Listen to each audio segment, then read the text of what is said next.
नमस्ते दोस्तों, आज मैं आपके साथ एक बहुत ही अलग तरह का व्लॉग शेयर करने जा रही हूँ। आज हम अपना किचन ऑर्गेनाइज करेंगे और यह सिर्फ कैसे करें वाला वीडियो नहीं है। यह एक मोटिवेशनल किचन ऑर्गेनाइजेशन व्लॉग है जिसमें आप वैसे चलते फिरते देखेंगे जैसे आप खुद घर में कर सकते हैं। मेरा किचन भी बाकी इंडियन घरों जैसा ही है, छोटा, थोड़ा भरा पूरा और बीच बीच में बिखरा हुआ। आज मैं बस एक दिन में इसे थोड़ा सा ऑर्गेनाइज करके दिखाऊंगी और आप भी इसे अपने घर में इसी तरह फॉलो कर सकते हैं। वीडियो थोड़ा लंबा हो सकता है लेकिन रिलैक्स मूड में चलाइए, और अगर आप चाहें तो क्लीन विद मी की तरह इस बीच में अपने किचन का एक ड्रॉयर या एक कैबिनेट भी साफ कर लीजिएगा। सबसे पहले जरूरी है मूड सेट करना। अगर आप किचन साफ करने बैठेगी और सोचेंगी कि ये कितना बड़ा काम है तो जल्दी ही थक जाएंगी। इसलिए मैंने आज ये टास्क बेहद छोटा रखा है। पूरा किचन नहीं, बस एक दिन एक एरिया।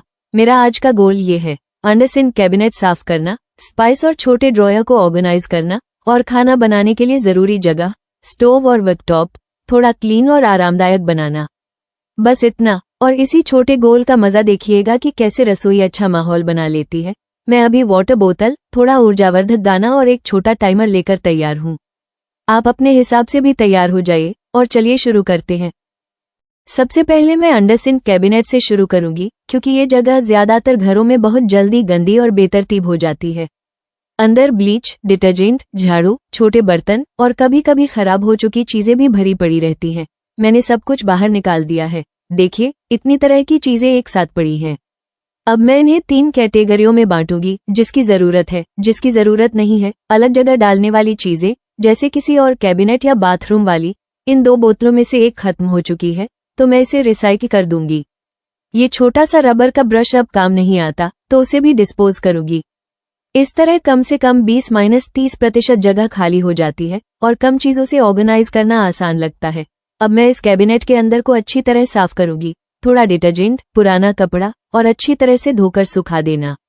जब जगह साफ हो जाएगी तो चीजों को रखने पर यह बिल्कुल नहीं लगेगी। अब मैं वापस चीजें रखने लगूंगी। मेरा रूल ये है, जो ज्यादा इस्तेमाल होता है उसे आवाज वाली या आसानी से पकड़ने वाली जगह पर रखना, जैसे कि डिशवॉश, स्पंज और झाड़ू ऊपर या बीच में, और जो ज्यादा इस्तेमाल नहीं होता जैसे स्पेयर ब्लीच या बड़े बोतल, उन्हें नीचे रखना। इस तरह आपको झुककर या घुटने टेकने की जरूरत कम लगती है और काम भी आसान हो जाता है। अगर पसंद हो तो कुछ छोटे कंटेनर या बॉक्स भी इस्तेमाल कर सकते हैं, जैसे एक छोटा बास्केट जिसमें स्पेंज, ब्रश और रबर ग्लव्स अलग से रखी जा सके। ये बस थोड़ी सी चीजों को एक साथ रखने से पूरा लुक बदल देता है। अब दूसरा एरिया, स्पाइस और ड्रॉयर। ये जगह छोटी सी होती है लेकिन इससे आपकी रसोई का मूड या फिर बेचैनी दोनों बन सकती है। जब आप स्पाइस तलाशती हैं और 2-3 रैक खोलने पड़े तो मूड बिगड़ता है। मैंने सारे स्पाइस जार बाहर निकाल दिए हैं। अब मैं उनमें से एक एक जार की एक्सपायरी डेट देखूंगी और जो बहुत पुराने हैं या जिनमें बस चुटकी भर बचा है उन्हें मैं डिस्पोज कर दूंगी।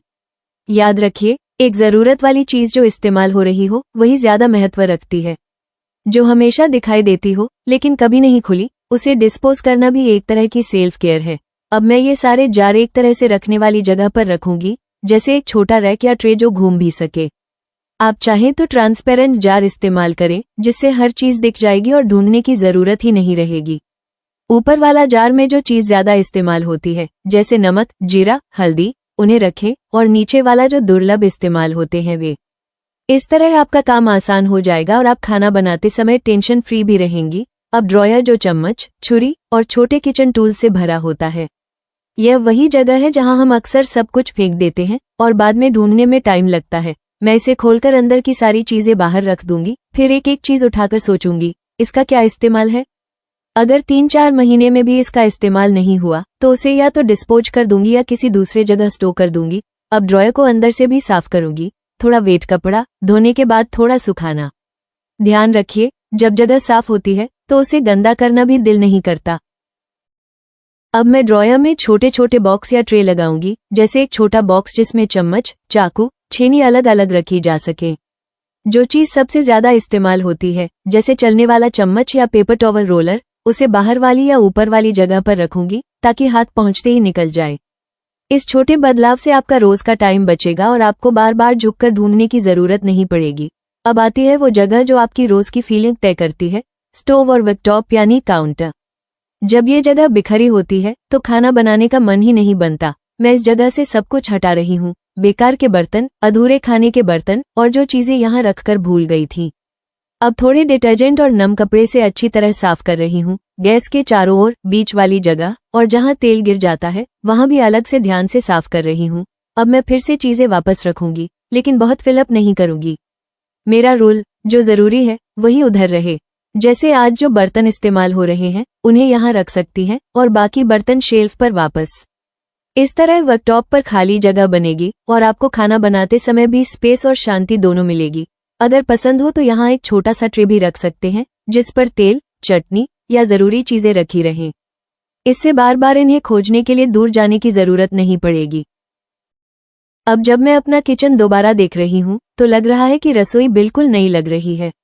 ये जरूरी नहीं कि सब कुछ परफेक्ट हो, लेकिन जो जगहें बार बार इस्तेमाल होती हैं जैसे अंडर सिंक, स्पाइस रैक और स्टोव, उन्हें थोड़ा सजाने से पूरा माहौल अलग हो जाता है। मैं खुद अपने घर में बार बार महसूस करती हूँ कि जब रसोई ऑर्गेनाइज होती है तब खाना बनाना भी आसान लगता है। कम टेंशन, कम ढूंढना और ज्यादा आत्मविश्वास। अगर आप घर में अकेली काम करती हैं तो ये छोटी छोटी छुट्टियां जैसे 1-2 घंटे का किचन ऑर्गेनाइज आपके खुद के प्रति देखने की नजर भी बदल देती हैं। ये आपको दिखाता है कि आप अपने घर को बेहतर बना सकती हैं। एक कदम बहुत छोटा हो सकता है लेकिन उसका प्रभाव बड़ा होता है। अगर आप भी यही वीडियो देखकर उत्साहित महसूस कर रही हो तो आज या कल ही घर में एक छोटी शुरुआत करें। पूरा किचन नहीं, बस एक ड्रॉयर या अंडर सिंक कैबिनेट या स्पाइस रैक, जो भी आपको ज्यादा टेंशन दे रहा है उसी से शुरू करें। अगर गाना चलाएं, पानी की बोतल रखें और खुद अपने लिए थोड़ी देर निकालें तो ये काम बोझ नहीं, छुट्टी जैसा लगने लगेगा। आप अपने घर की वीडियो बनाकर भी कमेंट सेक्शन में भेज सकते हैं और मैं वहां आपकी तारीफ करूंगी और भी आइडिया दे सकती हूँ। और अगर आपको यह वीडियो पसंद आए तो लाइक और शेयर जरूर करना और चैनल को सब्सक्राइब करना न भूलें।